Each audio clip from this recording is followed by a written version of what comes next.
Hello guys, ඔයාලව සාදරයෙන් පිළිගන්නවා මගේ අලුත් YouTube channel එකට. මම අද ඔයාලට කියලා දෙන්න යන්නේ ඔයාලට ගොඩක් වැදගත් වෙන study tips ටිකක් ගැන.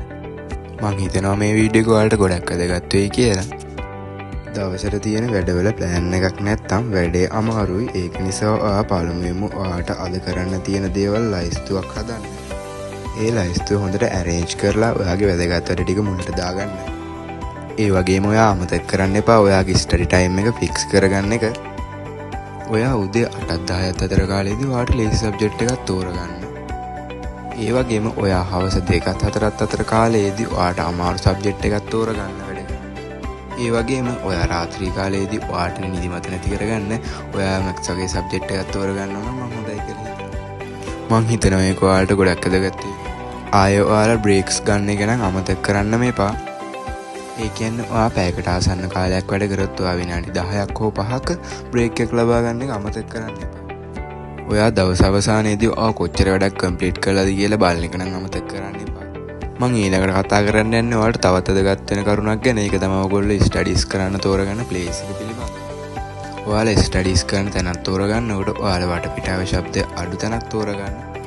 මොකද ඒක ඔයාගේ ස්ටඩීස් වලට තියෙන ફોකස් එකට ගොඩක්ම බලපානවා. ඔයාලට කියන්න ඕන තවත් දෙයක් තමයි ඔයාලා ස්ටඩීස් කරන ඔයාලගේ ඇඳ නම් තෝරගන්න හදන්න එපා. මොකද ඒක ඔයාලට කිසිම ප්‍රයෝජනයක් වෙන්නේ නැහැ ඔයාලගේ ස්ටඩීස් වලට. ඒ වගේම ඔයාලා ස්ටඩීස් කරන ඔයාලගේ ටේබල් එකේ අනවශ්‍ය බඩු තියාගන්න එපා. ඔයාලගේ නෝට්ස්, පෙන්ස්, වෝටර් බොටල් එකක් සහ ඔරලෝසුවක් තිබ්බට කිසිම ප්‍රශ්නයක් නැහැ. ඒ වගේම ඔයාලා ස්ටඩීස් කරන ප්ලේස් එකේ ඔයාලගේ ෆෝන් එක නම් තියාගන්න එපා. මොකද ඒක කිසිම ප්‍රයෝජනයක් වෙන්නේ නැහැ. ඔයාලගේ ෆෝන් එකට තමයි ફોකස් එක යන්නේ. ඒක සාමාන්‍ය දෙයක්. ඒ වගේම ඔයාලා ස්ටඩීස් කරන ප්ලේස් එකට වයිට් හෝ නැචරල් ලයිට් එකක් භාවිතා කරන්න. ඒක ඔයාලට ගොඩක් වැදගත් වෙනවා ඔයාලගේ ස්ටඩීස් වලට.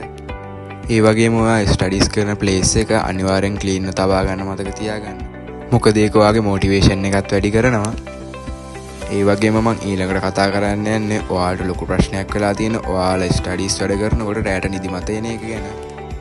ඒ වගේම ඔයාලගේ හෙල්ත් එකට ගොඩක් බලපානවා ඔයාලගේ නිින්ද. ඒකත් හොඳට මතක තියාගන්න. දැන් මම ඔයාලට කියලා දෙන්න යන්නේ ඔයාලා ස්ටඩීස් කරනකොට ඔයාලගේ නිදිමත නැති කරගන්න පොඩි ටිප්ස් ටිකක් ගැන. ඔයාලට මුලින්ම කියන්න තියෙන්නේ ඔයාලගේ ඇඳේ ඉඳන් ස්ටඩීස් කරන්න නම් එපා කියලා තමයි. ඒ වගේම ඔයාලා වයිට් ලයිට් එකක් හෝ ස්ටඩි ලෑම්ප් එකක් යූස් කරන්න. ඒ වගේම ඔයාලා නයිට් ස්ටඩීස් කරනකොට අනිවාර්යයෙන් විනාඩි 40ත් 50ත් අතර ස්ටඩීස් කරොත් ඔයාලා විනාඩි 5ක් හෝ 10ක අනිවාර්යෙන් බ්‍රේක් එකක් ලබා ගත යුතුයි. තව එකක් තමයි ඔයාගේ නිදිමත නැති කරගන්න නම් ඔයා ඇවිද පාඩම් කරන්න. ඒ වගේ ඔයා ස්ටඩීස් කරනකොට ඔයා පැයකට සැරයක්වත් මූණ හොදන එක නම් අමතක කරන්න එපා. ඒ වගේම තමයි ඔයා අනිවාර්යෙන් කරන්න ඕන දෙයක් තමයි ඔයා අනිවාර්යෙන් වතුර බොන්න ඕනේ. ඔයා ස්ලෝ මියුසික් එකක් නෙමෙයි ලයිට් බෑග්ග්‍රවුන්ඩ් මියුසික් එකක් යූස් කරොත් මං හිතනවා ඔයාගේ එනර්ජි එක තවත් වැඩි වෙයි කියලා. මං හිතනවා ඔයාලා මේ විදිහට කරොත් ඔයාලා නයිට් ස්ටඩීස් කරනකොට ඔයාලගේ නිදිමත පොඩ්ඩක් හරි අඩු වෙයි කියලා.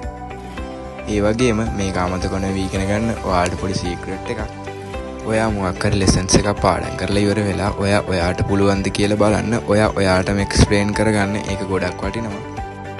ඒ වගේම තව ගොඩක් වැදගත් වෙන ටිප්ස් එකක් තමයි ටීච් අදර්ස් කියන්නේ. ඒ කියන්නේ ඔයා ලෙසන්ස් එකක් ස්ටඩීස් කරලා ඉවර වෙලා තවත් කෙනෙකුට ඒක කියලා දෙන්න පුළුවන් නම් ඒක ගොඩක් වටිනවා. ඒක ඔයාටත් මතක තියෙනවා. ඔයා කියලා දෙන එක්කෙනාටත් ප්‍රයෝජනයක් වෙනවා.